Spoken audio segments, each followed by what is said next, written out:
Morning everyone. Today I thought I would have a go at the Newbie Book Tag. I know quite a few people have had a go at this one, but these particular questions I found on Helen from Reading with Cats and Tea's channel. I will link her channel down below. So thanks Helen.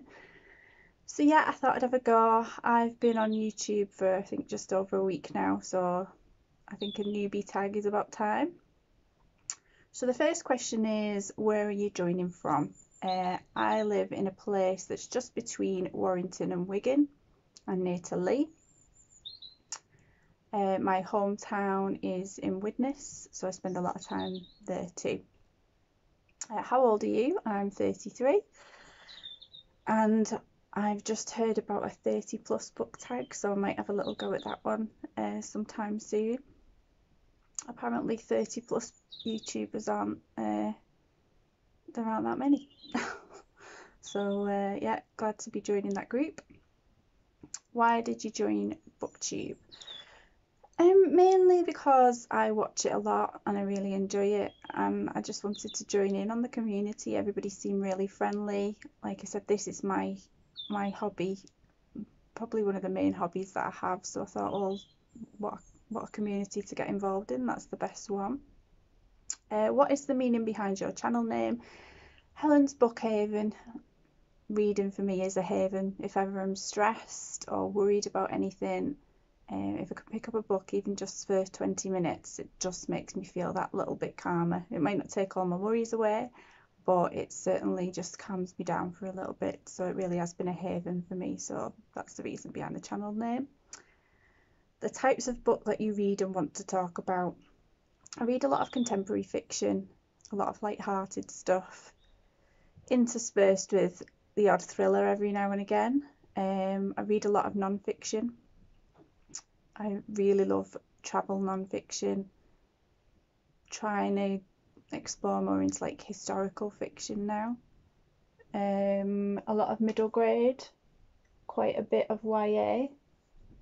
There's not, apart from horror, which I really just couldn't cope with. There's not much I'd turn my nose at. I'm not a big sci-fi and fantasy reader, but I wouldn't mind branching into some of the softer stuff of that. So like recently I read a sci-fi middle grade called Orion Lost by Alistair Chisholm, I think his name is. I loved that one so much and thought, well, even if I read sci-fi middle grade and fantasy middle grade, then that's getting me into that. So yeah, if you've got any suggestions down below, books that I can ease myself in with, then by all means I'm open to suggestions. I really love getting recommendations of people. Some of your favourite authors. Definitely Jasper Fforde, although I haven't read any of his in a while, but I think I've reread the Thursday Next series at least twice, maybe 3 times, and I just love those books. I'm due a reread actually, I haven't read them in a while. So Jasper Fforde. John Mars, he's a thriller writer, and sometimes that can be a bit gruesome actually, which surprised me, but I've heard a recommendation for The One, which is basically like, it's like a dating website that's set up where I think it goes off a blood test and they find your perfect one from your bloods, I think, and I was so interested, and so then I just started reading all of his. But the last one that I read, What Lies Between Us, I got 75% of the way through and it was freaking me out too much and I just couldn't go up, so I just stopped, which is a shame, but I really liked his books. And at the minute, So Man Nani with the School for Good and Evil, I am loving those books, so I've got to say he is one of my favourites at the moment.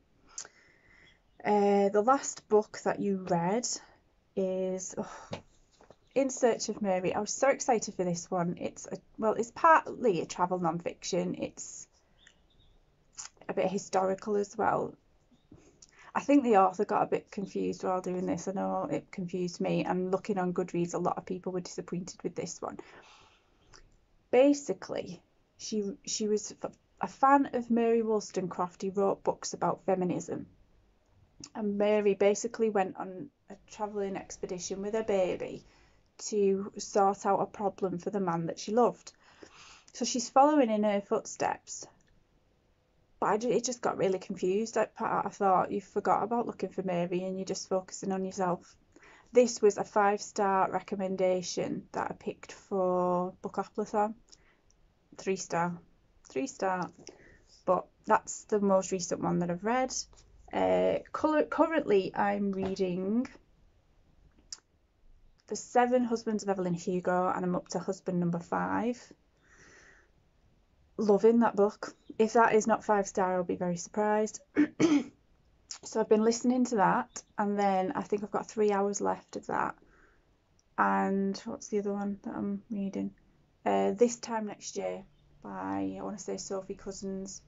And that is basically about a girl who is born on New Year's Day, and it's focusing on her and her meeting a boy. I say girl and boy, it's man and woman now, isn't it? And a man who was born on exactly the same day but a minute earlier. And it's about them meeting up after 30 years and how that ensues. I think, I don't know what percentage I'm through. I don't think I'm 50% through yet, but I'm loving that one as well. Really good. That's a contemporary fiction, possibly going to be a romance, I think, but I don't know. So yeah, they're my current reads. What do you use for bookmarks? Most of the time it's receipts or bits of paper that I can find lying around. Or I had these for Sophie and one of them ended up in my book. I recently on Etsy purchased these bookmarks because I just love them so much. Just Nessa, Eve from Killing Eve, and Lorelei from the Gilmore Girls. If I can find the shop that I bought them off, I will link it below. I've got a Jane Austen Centre one from Bath that I got. Cat Protection Agency, love cats. I've got a cat. I found a Buckingham Palace one in a book that I was reading. I can't remember where I got it from, but I found this one, so I've got that one.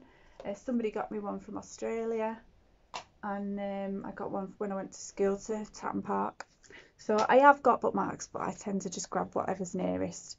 I don't dog ear my pages, but if you want to dog ear your pages, that's up to you. That's totally up to you if you want to do that. I just don't do it because I just can't. So current TBR pile. This is the non-digital version because I'm taking part in Bookathon. This is the one that I've got next to my bed. These are the physical ones. The Great Escape, The Train to Impossible Places, Half a World Away, A Man Called Ove, and then my niece Alex. Hello Alex, if you're watching. She has finished with this one, Cinder, and gave it to me because she knew I wanted to read it for Bookathon. However, if I don't read it for Bookathon, I was hoping to do sorry, there's a cat in my garden. Hoping to do a buddy read with Chloe from, I think it's Chloe Reads, I'll link her channel below, and she said that Connor from, is it Connor's Book Corner? I'll link his below as well. They're on about doing a buddy read for this, so if I don't read it for Bookathon, I really want to join in on that buddy read, so either way it's going to get read, and thank you Alex. What's the next question? What format of books do you prefer? Definitely physical. I got myself a Kindle, gosh, it must have been about 5 years ago now, and I can probably count on just my 2 hands how many times I've actually read off it, because there's something about holding a physical book. And I get that having a Kindle, you can take it on a holiday with you, and that's much easier than filling your suitcase with books, but I just love holding a physical book. I'm not as keen on audiobooks. I'm getting better at reading them, but like I said, I have to be really invested in it. So The 7 Husbands of Evelyn Hugo is definitely keeping my attention. So if I can find a book that I'm really into and can't put down, audiobook is a good place to start. But that really can make or break a story for me if I'm not into it and then I listen to it on audiobook. It's got. What book or series got you into reading? Early on, I can remember going to the library and picking up the famous 5 series by Enid Blyton. So definitely those. But then I had a massive break when I was at uni and things. I just didn't have time to read. So then when I started back up, I've got to say Jasper Ford, the Thursday Next series, really got me back into it. And then I started working at the library and it was all open to me then. So I've always been a bookworm. I had a couple of periods where I just couldn't get into reading at all. But yeah, definitely Enid Blyton and Jasper Ford. How did you discover BookTube? I don't know. I always watch YouTube anyway, and I was watching a lot of decluttering videos. I really got into reading the Marie Kondo Life-Changing Magic of Tidying Up. Also loved watching people doing charity shop hauls and things like that. And then, I don't know, I think I must have just read a book maybe and thought, I wonder what people thought of this book, and typed it into YouTube and then just went off on one like that. Pretty sure Steph Loves was the first YouTuber that I watched. Or maybe I found it when I did... The first readathon that I tried was the Gilmore Girls, and I don't know how I found out about it, but there was a Gilmore Girls readathon going on last October. And I saw all the YouTube TBRs for people doing that, and then that's where the readathon obsession started, and I went from there. I wonder, maybe Steph did the Gilmore Girls readathon, and I saw her video, and then it all went from there. So I'll link Steph's channel below, as I think she started me off, and that readathon started me off, and then I went from there. Challenges of your channel. Oof. Well, I do all this from my phone because I just started recording on here. I started recording videos for work while we were on lockdown because libraries were shut and we had to do it a different way. So we were doing story times for children, so I was reading stories, and I thought, why not do this for my hobby, for myself? If I can do it for work, I should be able to do it for myself. So I've been doing it on my phone because that's how I started doing that. So the challenges of my channel are that when people talk about thumbnails, I'm assuming the thumbnails are the little pictures on the front of your videos. Mine at the minute are just what the YouTube decides to put up. And actually, one of them wasn't too bad because it shows me hugging a Julie Andrews book, which sounds like me. That looks not too bad. But then there's one of me sat on my bed with a pause face that doesn't look that flattering. Not that I'm bothered about how I look, but when you've got a pause face, it doesn't look great, does it? So, not doing it on a computer, which eventually I hope to go on and have a little explore and maybe have a go at some of the thumbnails. And like I've seen that people put writing across the front of the thumbnails and things like that, and that can look quite nice. So that could be a challenge of mine if I just carry on doing it on my phone. But I'm not bad at technology, but in terms of this, no clue what a fancy camera would be, what editing software to use. I basically use a free one on my phone. And at the minute, I've not been editing. I've been editing as in putting pictures of books in between that I haven't physically got. But if you've noticed, I just do a run of me talking and there'll be no pauses in between because I don't know if I've got the software that would do that, and I don't actually know how to use it properly. So actually, this is just one take of me talking, and you'll see warts and all the mistakes.